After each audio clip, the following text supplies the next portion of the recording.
اس کائنات میں موجود آدھے حسن کے مالک یوسف علیہ السلام کی روح کب اور کیسے قبض کی گئی؟ یوسف علیہ السلام کی وفات کے بعد مصریوں اور بنی اسرائیل کے بیچ کس بات پر اختلاف ہو گیا؟ آپ کی قبر مبارک دنیا کے سب سے بڑے دریا کے نیچے کیوں دفن کی گئی؟ اور یہودی آج اس تابوت کی تلاش میں کیوں لگے ہیں؟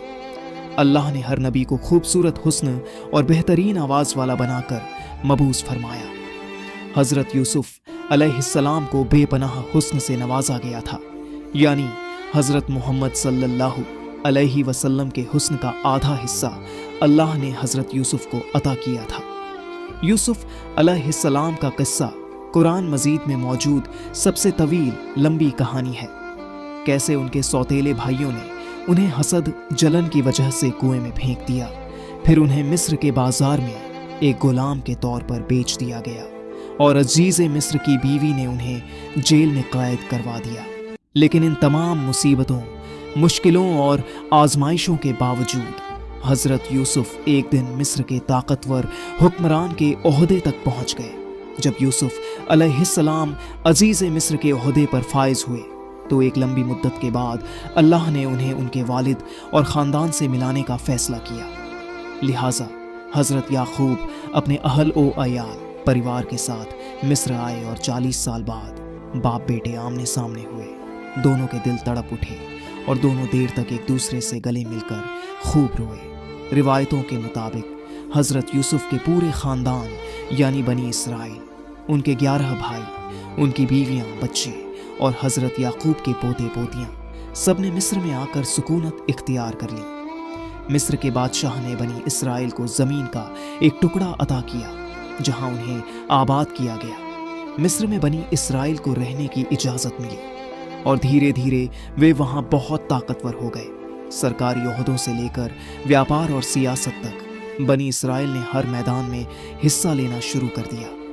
جب حضرت یوسف علیہ السلام کی عمر 100 سال اور حضرت یعقوب علیہ السلام کی عمر 147 سال ہوئی تو اللہ کا حکم ہوا کہ حضرت یعقوب کی روح قبض کر لی جائے۔ لہٰذا ملک الموت نے حضرت یعقوب علیہ السلام کی روح قبض کر لی۔ جب حضرت یوسف علیہ السلام کو اپنے والد کی وفات کی خبر ملی تو انہوں نے اپنا تاج سر سے اتار کر پھینک دیا اور اپنے جسم پر موجود ریشمی لباس کو چاک کر دیا۔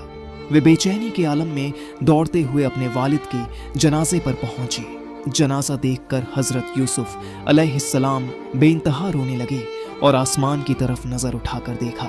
اچانک آسمان کے دروازے کھل گئے اور انبیاؤں کی روحیں اور فرشتے حضرت یعقوب علیہ السلام کے جنازے کی طرف نازل ہوئے۔ انہوں نے حضرت یعقوب علیہ السلام کے مبارک جسم کو نور سے غسل دیا اور انہیں بیت المقدس میں دفن کیا۔ حضرت یوسف علیہ السلام اس روحانی منظر کو دیکھ رہے تھے۔ جنازے کی نماز ادا کرنے کے بعد آپ علیہ السلام اپنے دربار میں واپس آئے۔ آپ غموں سے چور تھے اور والد کی جدائی آپ کے لیے ناقابل برداشت ہو چکی تھی۔ رات ہوئی تو آپ دریائے نیل کے کنارے گئے، مسند بچھایا اور رونے لگے۔ پوری رات حضرت یوسف علیہ السلام نے نماز ادا کی، یہاں تک کہ صبح ہو گئی۔ اسی وقت جبرائیل علیہ السلام نازل ہوئے اور حضرت یوسف علیہ السلام سے فرمایا، اے یوسف، آپ کے والد کی عمر پوری ہو چکی تھی، اسی لیے خداوند نے انہیں اپنی طرف بلا لیا، لیکن ابھی آپ کا وقت نہیں آیا، لہٰذا اپنے رب کی عبادت کرتے رہیے اور اس زندگی کو آخرت کے لیے سرمایہ بنا لیجیے، کیونکہ جب موت کا وقت آ جائے گا تو مہلت نہیں دی جائے گی۔ حضرت یوسف علیہ السلام نے والد کی وفات کے بعد پھر کبھی اپنے سر پر تاج نہیں رکھا، نہ کبھی مسکرائے، اور ہر رات دریائے نیل کے کنارے جا کر خدا سے مناجات دعا کرتے۔ اس طرح 20 سال گزر گئے، یہاں تک کہ ایک رات حضرت یوسف علیہ السلام نے خواب دیکھا کہ ان کے والد حضرت یعقوب علیہ السلام اور دادا حضرت اسحاق علیہ السلام ان سے فرما رہے ہیں، اے یوسف، اب ہم سے ملنے کا وقت قریب آ چکا ہے، 3 دنوں کے اندر ہماری ملاقات ہوگی۔ روایت ہے کہ حضرت یوسف علیہ السلام نے ان 3 دنوں میں اپنے والد کو دیکھنے کی طلب میں اتنی گریا اور جھاری رونا کہ شاید حضرت یعقوب علیہ السلام نے بھی ان 40 سالوں میں